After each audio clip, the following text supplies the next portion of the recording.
अब हम एक ऐसी खबर की बात करेंगे जिससे परेशान हर कोई रहता है और जब लोग इससे परेशान होते हैं तो सीधे मेडिकल सेंटर दौड़ते हैं, सीधे स्वास्थ्य केंद्र की ओर रुख करते हैं, लेकिन निदान के लिए उन्हें इसकी दवाई सुइयां तक नहीं मिलती है। हम बात कर रहे हैं आवारा कुत्तों की, और आवारा कुत्ते जब लोगों को काट लेते हैं तो कई बार ऐसा होता है कि रेबीज के इंजेक्शन तक नहीं मिल पाते हैं और लोग घंटों घंटों लाइन लगाए खड़े होते हैं।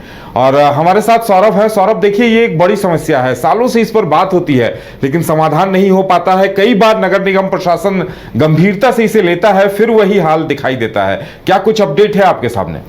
जी बिल्कुल, देखिए, राजधानी रांची की यदि बात की जाए तो इन दिनों आवारा कुत्तों का कह सकते हैं कि आतंक इस कदर बढ़ गया है कि जो स्कूली बच्चे हैं, जो छोटे छोटे बच्चे हैं या तो फिर दफ्तर जाने वाले लोग हैं, अपने घर से, अपने मोहल्ले में, अपने सोसाइटी में निकलने से काफ़ी डर रहे हैं। वह जो आवारा कुत्ते हैं वो कहीं ना कहीं छोटे बच्चों को ज़्यादा अपना शिकार बना रहे हैं, जिसका कह सकते हैं कि नज़ारा आज हमें रांची के सदर अस्पताल में भी देखने को मिला। जब हमने सदर अस्पताल में विजिट की और लोगों की समस्याओं को जानने की कोशिश की तो लोगों ने साफ तौर पे बताया है कि राजधानी रांची के चाहे किस भी इलाके की बात कर ली जाए तो आवारा कुत्तों का आतंक इस कदर बढ़ गया है कि लोग अपने मोहल्ले के गली में निकलना तक कर सकते हैं कि दुश्वार हो गया उनके लिए।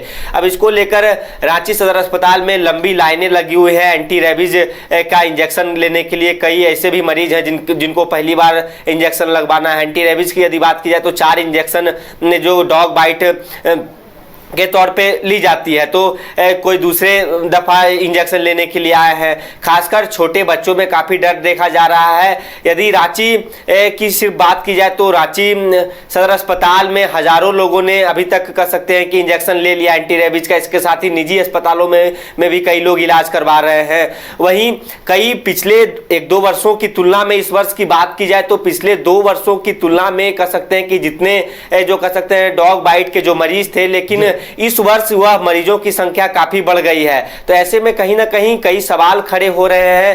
रांची सदर अस्पताल की बात की जाए तो वहां पे रजिस्ट्रेशन करवा के, पर्ची कटवा के लोग कह सकते हैं लाइन में घंटों तक लग के एंटी रेबीज का इंजेक्शन ले रहे हैं। लेकिन बड़ा सवाल यह है कि आखिर नगर निगम इसको लेकर क्यों नहीं कुछ अभियान चला रहा है। जिस प्रकार से कहीं ना कहीं लोगों का कहना है कि नगर निगम प्रशासन को इसको लेकर कहीं ना कहीं अलग अलग इलाकों में अभियान चलाने की जरूरत है ताकि हमारे जो कुत्ते हैं उनके ऊपर लगाम लगाया जा सके। इसके साथ ही जो यदि जो पेट लवर हैं उनमें भी डर का माहौल है कि जो अपने कुत्ते के साथ घूम रहे हैं या तो फिर उनके भी जो पेट लवर है, उनके जो पालतू कुत्ता है उनको वो अपने कह सकते हैं मालिक को अपना शिकार बना ले रहे हैं। और भी 2-3 सवाल यहाँ पे खड़े होते हैं कि नगर निगम के पास वो आंकड़े हैं कि आखिर किस इलाके में कह सकते हैं कि या तो फिर रांची में जो पेट जो लवर है, जो कुत्ते पाल रहे हैं, उनके लिए एक रजिस्ट्रेशन होता है। लेकिन यहाँ पे हजारों डॉग हैं लेकिन रजिस्ट्रेशन मात्र सैकड़ों कुत्तों का हुआ है।